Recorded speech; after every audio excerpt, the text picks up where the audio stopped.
Hello बच्चों, let's see the question and here the question is that 1 pentene and 3 methyl 1 butene are dash isomers. हमसे यहाँ पे पूछा जा रहा है कि ये जो 1 pentene है and 3 methyl 1 butene है ये किस टाइप के isomers हैं.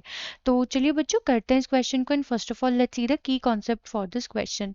तो हमसे यहाँ पे बेसिकली आइसोमर का टाइप पूछा जा रहा है पर सबसे पहले हमें पता होना चाहिए कि अगर कोई भी हमारे कंपाउंड्स गिवन है तो उनको आइसोमर्स बोलने के लिए क्या क्या कंडीशंस होती हैं. तो बच्चों सबसे पहली कंडीशन ये होती है कि सेम मॉलिक्यूलर फॉर्मूला उनका बच्चों क्या होना चाहिए, सेम मॉलिक्यूलर फॉर्मूला होना चाहिए. Different chemical structure, different structure होना चाहिए उनका, डिफरेंट स्ट्रक्चरल फॉर्मूला. एंड तीसरा होता है बच्चों डिफरेंट नेमिंग के साथ, है ना, मतलब जब हम स्ट्रक्चर बना रहे हो तो उसका डिफरेंट नेम होना चाहिए उस स्ट्रक्चर का. ठीक है, तो बच्चों ये हमारी 3 कंडीशंस होती है किन्हीं भी कंपाउंड्स को आइसोमर्स कंसीडर करने के लिए. अब हमें क्वेश्चन में गिवन है बच्चों 1 पेंटीन एंड 3 मिथाइल ब्यूटीन. तो सबसे पहले बच्चों यहाँ पेंटीन ड्रॉ करते हैं. 1 पेंटीन का मतलब है बच्चों कि यहाँ पे हमारे 5 तो कार्बन एटम है लेकिन उसमें फर्स्ट पोजिशन पे क्या प्रेजेंट है, डबल बॉन्ड प्रेजेंट है क्योंकि इन गिवन है. तो यहाँ पे ड्रॉ कर लेते हैं 1 2 3 4 एंड 5 एंड डबल बॉन्ड लगा देते हैं फर्स्ट पोजीशन पे एंड अब इन्हें हम क्या कर देते हैं, हाइड्रोजन से सेटिस्फाइड कर देते हैं. यहाँ पे 2 हाइड्रोजन्स, यहाँ पे एक ही, यहाँ पे फिर से 2 हाइड्रोजन्स, 2 हाइड्रोजन्स एंड यहाँ पे 3 हाइड्रोजन्स. ठीक है, तो बच्चों अगर हम यहाँ पे काउंट करें हमारे पास जो केमिकल फॉर्मूला आ रहा है या फिर मॉलिकुलर फॉर्मूला आ रहा है so that is C5 and hydrogens count करें अगर हम 1 2 3 4 5 6 7 8 9 10 सो दैट इज C5H10. ये इसका मॉलिकुलर फॉर्मूला आ रहा है एंड नाम है इसका 1 पेंटीन. ठीक है, अब बच्चों हमें जो दूसरा कंपाउंड गिवन है, दूसरा कंपाउंड जो हमें गिवन है so that is 3 methyl 1 butene. यानी कि हमारे पास जो पेरेंट चेन है उसमें 4 तो कार्बन एटम्स हैं 1 ब्यूटीन, यानी कि यहाँ पे ड्रॉ कर लेते हैं 1 2 3 4.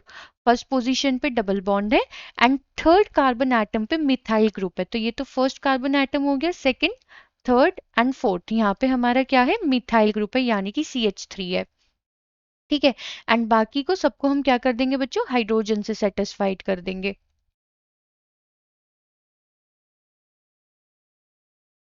हाइड्रोजन हाइड्रोजन जितने की रिक्वायरमेंट है उसके अकॉर्डिंग हम हाइड्रोजन्स वहां पे अरेंज कर देंगे. सो 1 कार्बन एटम 2 3 एंड 4. अब अगर हम इसका मॉलिकुलर फॉर्मूला देखें सो दैट इज यहाँ पे हमारे कितने कार्बन एटम्स हैं टोटल, 1 2 3 4 एंड फिफ्थ वाला हमारा ब्रांचिंग में C5. हाइड्रोजन्स काउंट कर लेते हैं सो दैट इज 1 2 3 3 यहाँ पे 3 + 3 6 7 8 9 10 C5H10.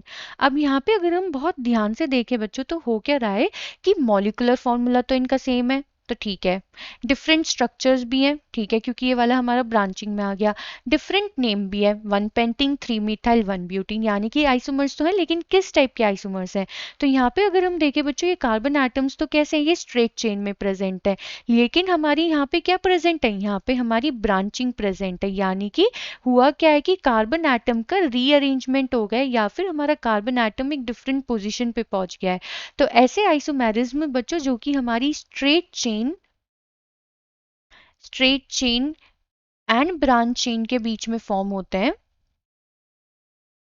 ब्रांच्ड चेन के बीच में. So this type of isomerism is called as chain isomerism. So हमसे क्वेश्चन में बच्चों यही पूछा गया था कि क्या ये दोनों कौन से टाइप के आइसोमर्स है. So these are the type, ये दोनों चेन आइसोमेरिज्म को शो करते हैं. So they both are the type of chain isomers. So I hope बच्चों आपको ये क्वेश्चन समझ में आ गया होगा. Thank you.